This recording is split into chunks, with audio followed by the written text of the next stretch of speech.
اگر آپ کبھی بھی ہوائی سفر کر چکے ہیں تو ممکن ہے کہ آپ نے ونڈو سے باہر جھانک کر پہاڑ، شہر یا دوسری فلائٹس کو اڑتے دیکھا ہوگا، لیکن ایک ایسی فلائٹ بھی ہے جو 10 گھنٹے تک صرف سمندر کے اوپر ہی اڑتی ہے، یعنی صرف سمندر کے انتہائی سنسان اور خاموش منظر کے علاوہ کچھ نہیں دکھتا۔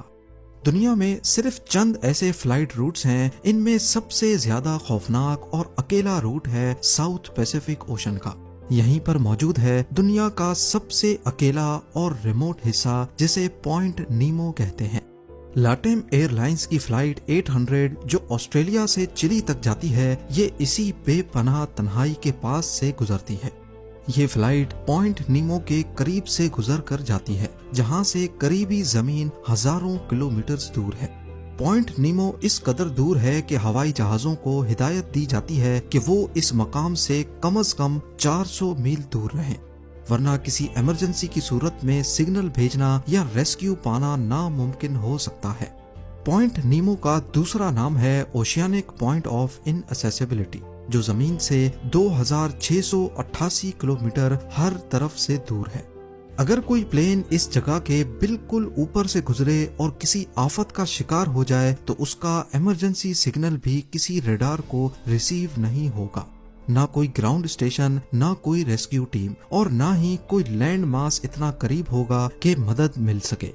اسی لیے لٹام ایئر لائنز فلائٹ 800 کو یہ روٹ چوز کرتے وقت 400 میلز کا بفر رکھنا پڑتا ہے، اور اگر کوئی ایشو ہو جائے تو سب سے قریب زمین انٹارکٹیکا ہوتی ہے اور سب سے قریبی انسان انٹرنیشنل اسپیس اسٹیشن میں موجود ایسٹروناٹس۔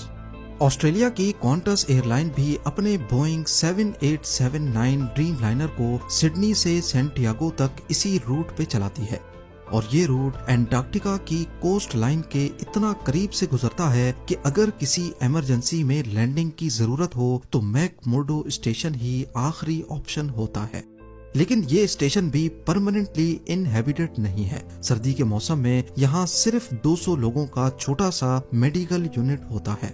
سوچئے اگر 300 لوگوں کا پلین انٹارکٹیکا کے بیچ ایمرجنسی میں لینڈ کرے تو ان کا کیا ہوگا؟ نہ ہاسپٹلز، نہ انفراسٹرکچر، اور نہ کوئی پراپر سپورٹ۔